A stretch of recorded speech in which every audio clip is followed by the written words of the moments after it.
While Valentine's Day is often associated with chocolate, romance, and roses, there have been a few lesser-known tragedies that occurred on this day of love. Today we'll take a look at 3 events that will forever leave a stain on the day of love. On Valentine's Day in 2013, the world was shocked by the tragic incident involving Oscar Pistorius and his girlfriend, Reeva Steenkamp. Oscar Pistorius, also known as the Blade Runner, is a South African former Paralympic and Olympic athlete who gained international fame for his achievements in track and field.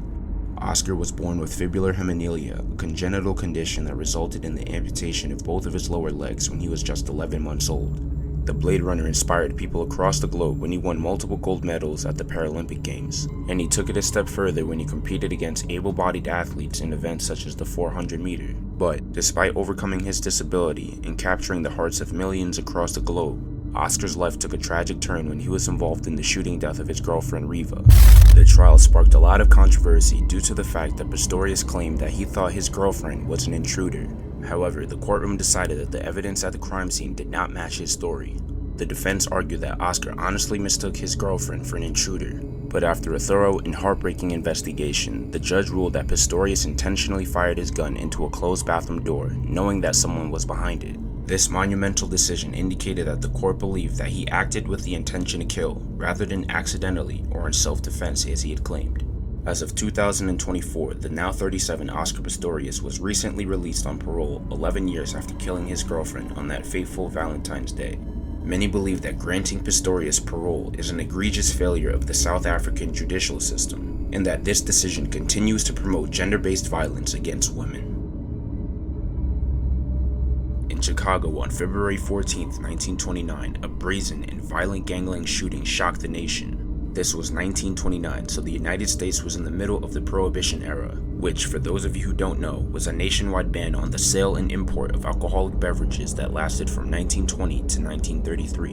The massacre was a result of a rivalry between 2 powerful criminal organizations during that time. One of those organizations being the North Side Irish Gang, led by George Bugs Moran, and the other being the South Side Italian Gang, led by the infamous Al Capone. The St. Valentine's Day massacre was a meticulously planned ambush aimed at eliminating Moran's gang and asserting Capone's dominance in the Chicago underworld. It was believed that during the time of the massacre, Capone himself was in Florida, providing himself with a reasonable alibi. But the attack was so violent and so brazen that it was almost clear as day that this was the work of Capone and his men. Al Capone, who was also known as Scarface, was one of the most notorious and ruthless gangsters in American history. And by the time of the St. Valentine's Day massacre, his reputation as a ruthless savage was already well known throughout Chicago, so almost everyone knew that he was the one who ordered those men to be brutally gunned down. And the fact that he chose Valentine's Day to carry out this massacre only cemented his reputation as a ruthless and brutal crime boss. Despite all of the investigations and speculations, no one was ever officially convicted of the murders, and the exact identity of the gunman remains a subject of speculation. February 14, 2018, Marjory Stoneman Douglas High School in Parkland, Florida. It was a normal Valentine's Day for these high school students. The school day was coming to a close, and all of the students were eager to get out and enjoy the sunny weather in Parkland, Florida. But little did they know that these last few minutes of school would become some of the most traumatic moments in their entire lives. Nicholas Cruz, who was then 19 years old at the time, was a former Marjory Stoneman Douglas High School student who entered the school with a semi-automatic rifle and claimed the lives of 17 students and teachers and injured 17 others. Before the shooting even took place, there were a handful of red flags that unfortunately went unnoticed by school administration.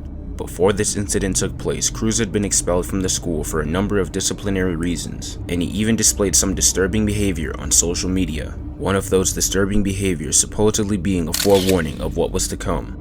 This tragedy, like other school shootings, impacted not only the families involved, but thousands of those out there who are always concerned about sending their kids to school. The aftermath of this tragedy sparked significant debates regarding gun control, school safety, mental health, and various other underlying social and political issues in the United States. Although these Valentine's Day tragedies are far few in between, they unfortunately remind us that behind the veil of love and positivity lie misfortune and unspeakable terror.